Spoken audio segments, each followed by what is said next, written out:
Good morning, friends. Thanks for being here this morning. This is Journey Home Meditation, and this is the morning sit. It's our almost daily shared practice of meditation, contemplation, and breath work. So I'm glad you're here today. I'm glad I'm here today, and I am happy to be here.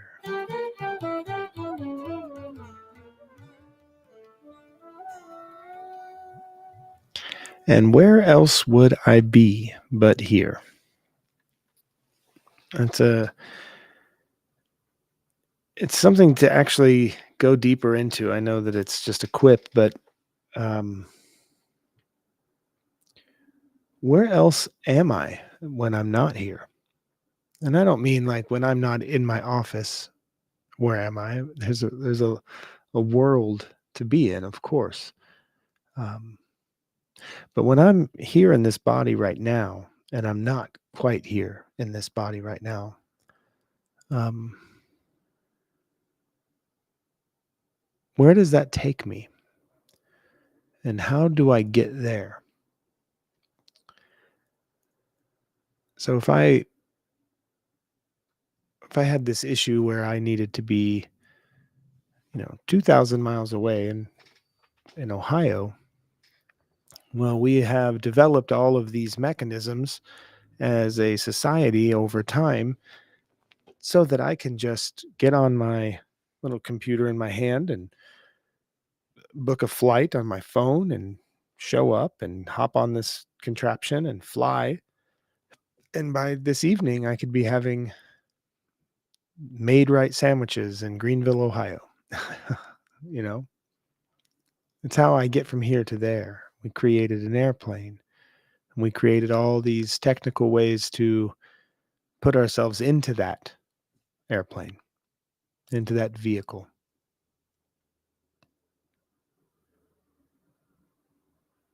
And we don't have much issue with doing that once we've learned how to do the mechanisms, how to look for the cheapest flight, how to book the flight, all the things, right? There's a lot of steps, a lot of very detailed and intricate and sometimes complicated steps. Sometimes they're complex. The complexities of doing these things to somebody who has never done it would seem enormous. It could give people anxiety. We see that often with people who don't use cell phones or computers when they have to engage with those things to be able to set appointments or, you know, get meet their needs. They get anxiety. They don't like it. They even have resistance to it. Oh, I hate these dang computers. They run the world now. And they get upset. And it's all just little methods that we have to get from here to there. It's these little ways that we have learned to be able to make this next thing happen. So while some people have a difficult time with that and it gives them anxiety and they're resistant to it, I think by and large, most people are capable of learning new things, right? But it does take time and it does take repetition. But once you do it enough, you can navigate the whole world through a computer, seemingly, right? You can seemingly navigate everything you need to do in your day by using these methods and these processes that you've learned. And you probably learn them in a relatively short order, considering the what 2 million years of Homo existence, right? I don't know how long Homo sapiens have been here. A couple 100,000 years, I would say at least. But somebody's going to fact check that if they want. I don't. Doesn't matter. The point is, we've had these computer systems for just a few decades. Very little time in the human timeline. Most of the world today was born before computers were in households. Right? And that's shifting, but the point is we've learned in a relatively short time how to incorporate all of these little things we need to do to get to the place that we want to go. That's how we have worked on being able to get from here to there. But how do we get from there to here? How not how do we get from Ohio to here? We could use the same processes that got us from here to there. But once we're there, we're here. So the question isn't how do we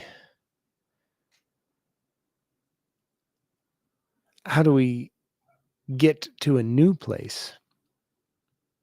The question is, how do we come back to who we are? How do we come back to this moment right here? Well, there's methods for that as well. There are these sometimes simple, sometimes intricate and complex ways and methods that we've developed over a long, long time to be able to get from there to here, to come and be present in this moment. And some people I know have asked me, people that have been in, classes of mine or whatnot, will kind of intimate, or a couple people have even said, like, what's so great about being here? We talk about be here now, Baba Ram Dass says, be here now. And I said, what's so great about being here now? What's so great about this? I enjoy my daydreaming and I enjoy, the things that take me out of my mind.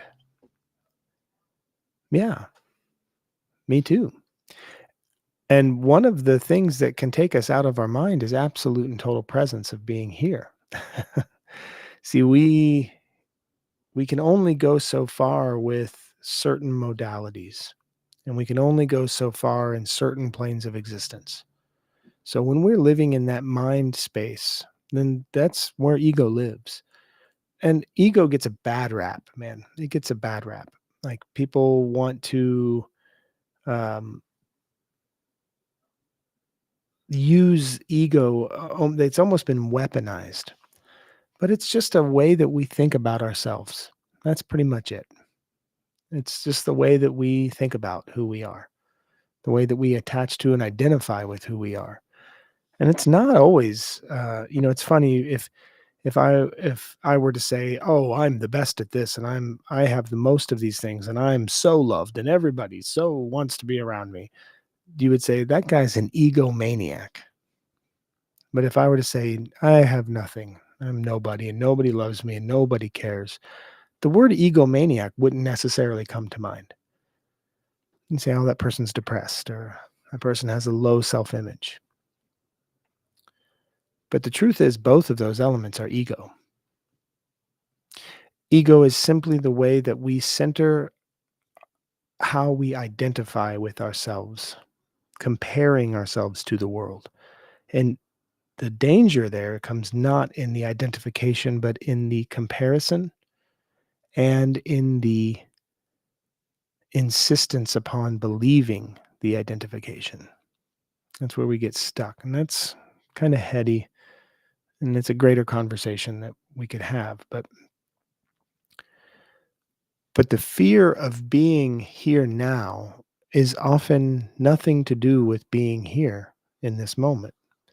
It often has more to do with being identified within a body that feels pain, or being identified even more often than that with a mind that feels pain, with a mind that gets stuck in these pain loops or these fear loops. And the fear that if I'm here now, I have to sit and just live with that fear loop in my mind.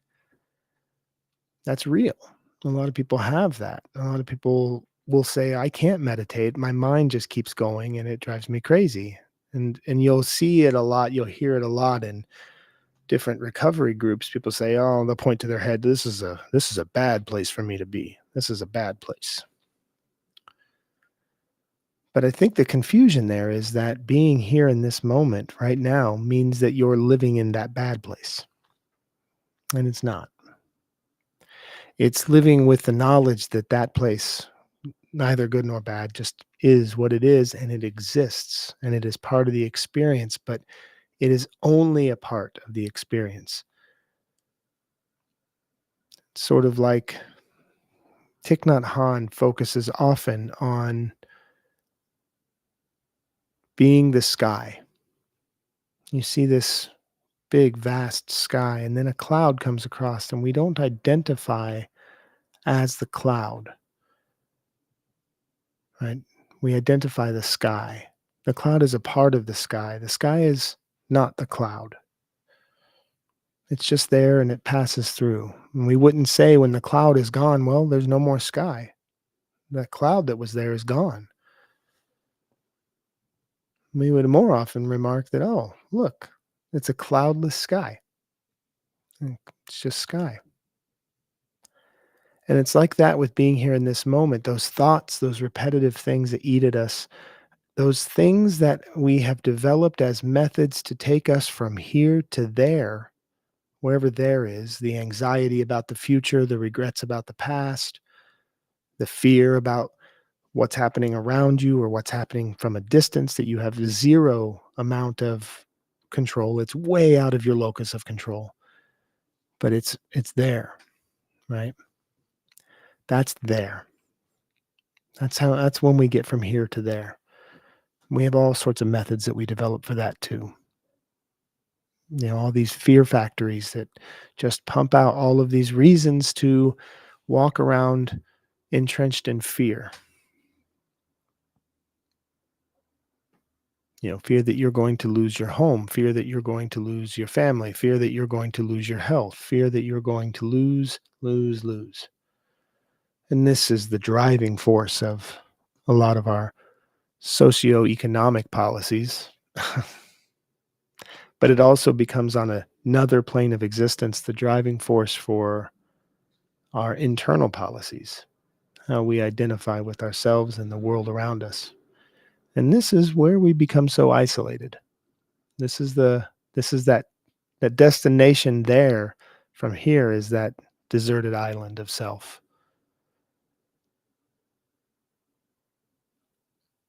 So the question is, how do we get from there to here?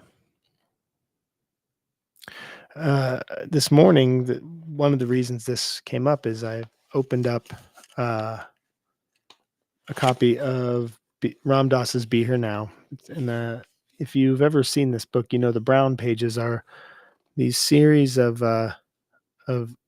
awesome prints, right? And each page sort of stands on its own, or it becomes a part of the collective. It fits either way, so you can just open to any page and find what's going to speak to you. And this was the page I opened to. And it says, wow, that's great, but what about food? Now, in the West, we have a thing. You see the Norman Rockwell cover, Thanksgiving Day. There's the turkey, and everybody has his eyes closed saying grace, and the kid's hand is already on the turkey. Okay, let's say grace and eat quick. So in India, I was taught this thing to say to consecrate the food, and it was very funny. I'd been taught it, but I still had this old orality business. So I would say it, but I could not think it. And I could not stop long enough to experience it. At last, I had to confront myself and see where I wasn't. So he's talking there about our the the oral fixation with food and how we mindlessly will just stuff things into our mouth to stuff things down. And even in the household he grew up in, saying grace, you would say grace just as a precursor to eating. It's just this is what we do to have to get to eat, right? And in India, he learned another thing to say, and he could say it out loud. And there's even the picture there is of a, a person holding a plate in reverence. And he said he would say it, but he wouldn't actually feel it. It wouldn't be a part of who he was. So it was just lip service, essentially. So the method there was not ideal. The method wasn't important and it wasn't working. It didn't matter. Didn't matter what the method was. Didn't matter what the words were. It didn't matter how, if it was Thanksgiving dinner or if it was a celebration of Janmashtami in India or whatever it is. It didn't matter what the occasion, and it didn't matter what the words of the prayers were.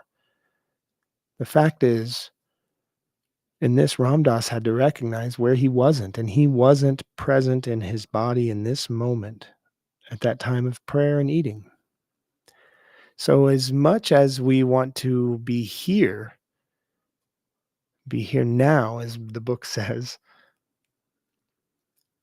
first it's important to recognize where we're not.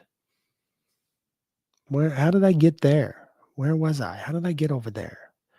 And in doing that, in recognizing where I'm not present, that gives us the opportunity right away in the recognizing that I'm not here. We are already moving from there to here. We're already making that transition. It's just a thought away. And where am I? I've recognized I'm not here. Now I'm returning here. It's that quick. And the methods that we've developed, there's a lot of them, but there's some really simple ones. And most of them for me just come to the breath. I find myself kind of living in this place where I'm filled up to the top of my chest into my throat and just sort of walking around doing the things, right? I'm a human doing at this point. I'm doing this, I'm doing that, do. And I'm holding my breath and somebody will come to talk to me and I'll go, yes, what? Can I help you? And they, of course, can sense that I'm not here with them in that moment. But sometimes they're able to say something that brings me back and says, hey, human experience this human experience right here. Experience it. This person is coming to you not for their sake. This is for your benefit. They are coming for you. They are in front of you for you to see who you are right now. And then I'll go,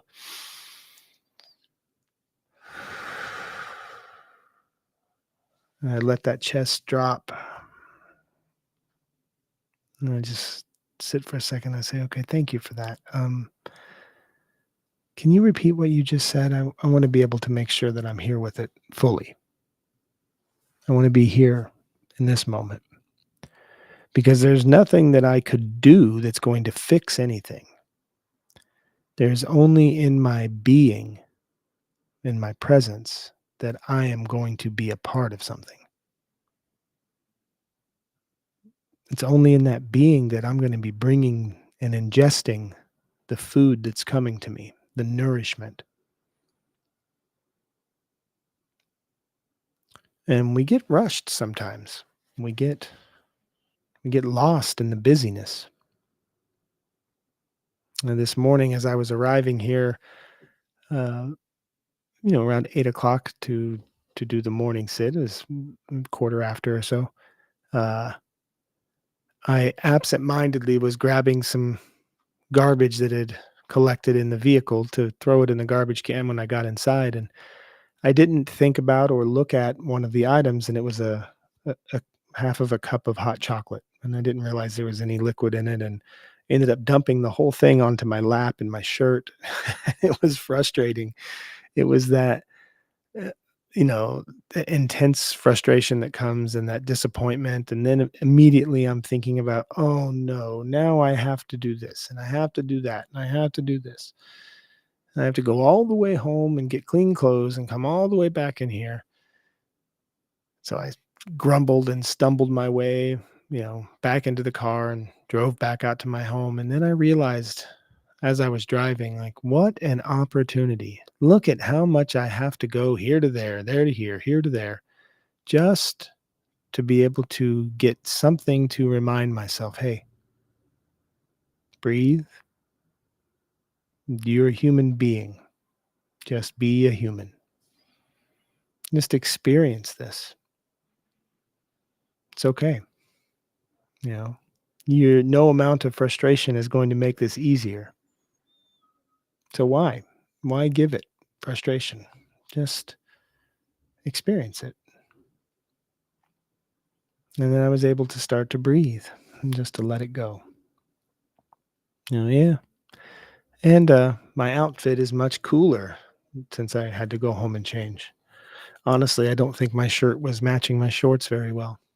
So I think that if anything, God intervened for my sense of fashion and identity. So if that's the only thing I'm here to do today, then I've already won.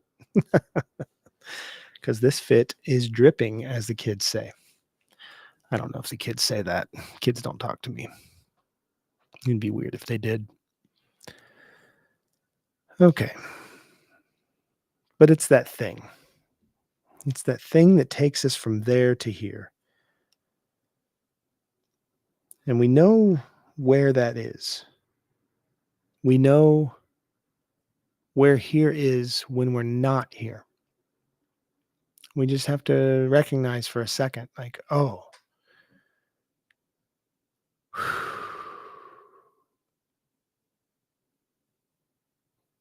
there I am. Here I am. I am here. And what's so great about being here? The student asks. Well, here, everything exists. When I'm there, I'm only there. When I'm there, I'm limited. Usually it's limited in fear. Sometimes it's limited in desire, often limited in comparison. But whenever I'm there, I'm limited to only be there. That's all I am in that moment. Fully identified, labeled, stamped, signed, sealed, and delivered. This is where I am. This is who I am. So being here means I've got a world of possibilities of who I am. Makes me somehow larger. And when I'm larger, I can carry more and I can experience more. I'm not filled up to here. I've released, let go, emptied, and I'm ready to experience. That's what's so great about being here. So let's take a few breaths together and try to see what happens when we go from there to here.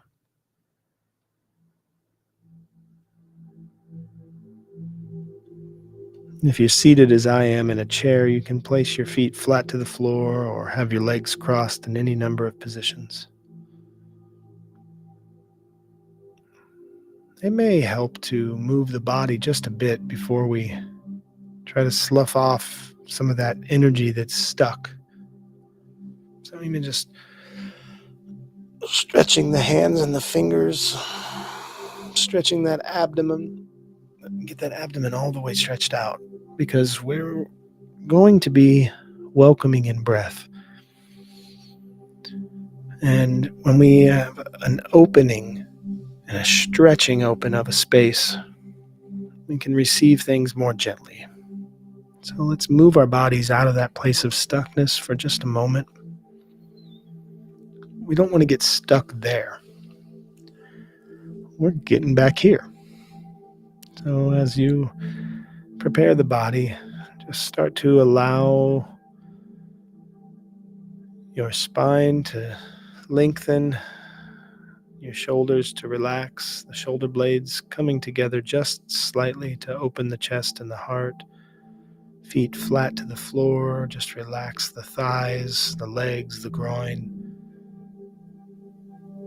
Relax the belly and the lower back. And as you start to shift into this place of balance, your meditation posture, start to shift the breath, breathing in gently through the nose to the bottom of the belly,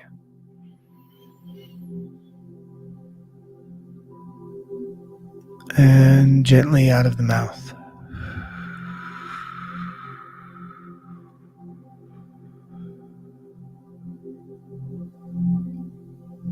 Breathing in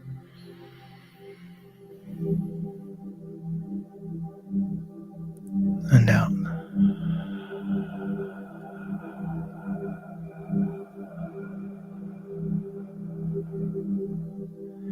Now we can be like Ram Dass in the prayer and just do the steps and say the things, but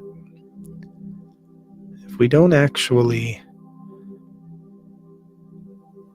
bring it into our consciousness and bring it into our body to experience it, then this is where we're not. So keep with this breath until you really feel what it is that you are breathing.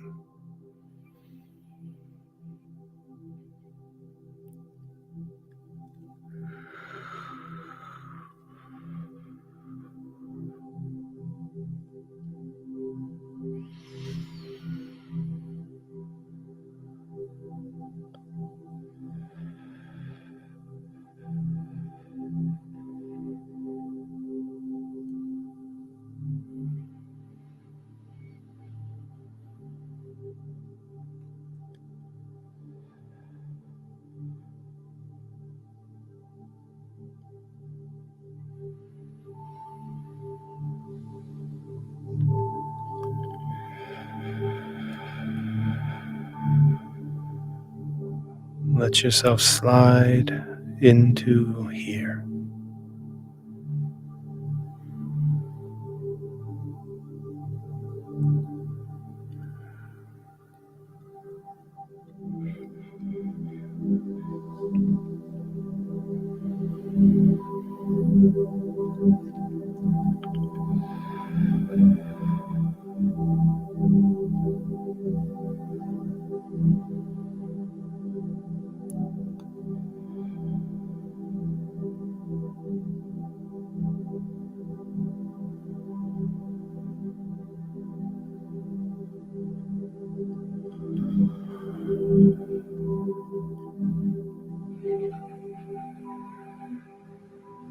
Thanks for being here this morning. You can stay with this practice as long as you'd like.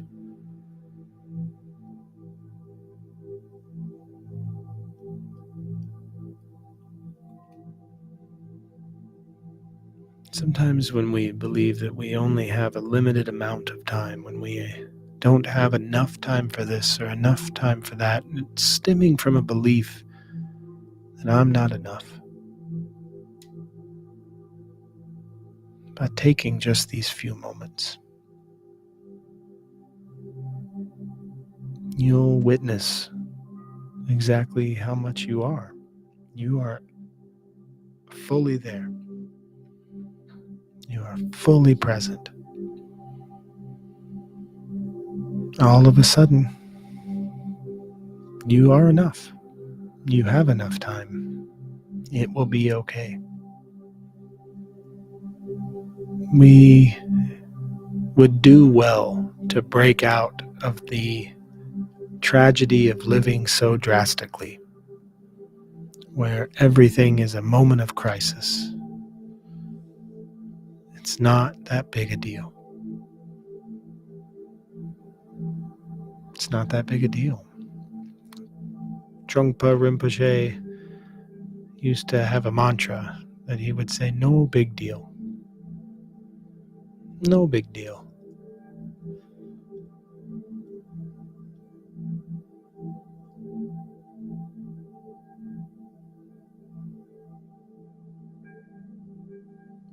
It's just a thing. It's just a moment to experience. And the more moments that we have where we can bring ourselves from there to here, the more accustomed we become to it. So think about how quickly you can get from here to there, picking up your phone and scrolling on social media or paying your bills or shopping for things that you probably don't really need. Yet we all do it.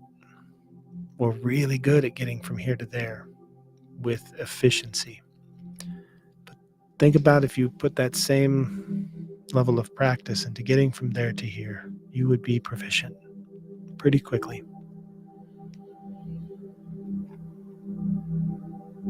And then you'll find the reason why it may feel better to you. What's so good about being here? Thanks for joining us, friends. Keep reaching out to me. journeyhomemeditation@gmail.com. My name is Michael.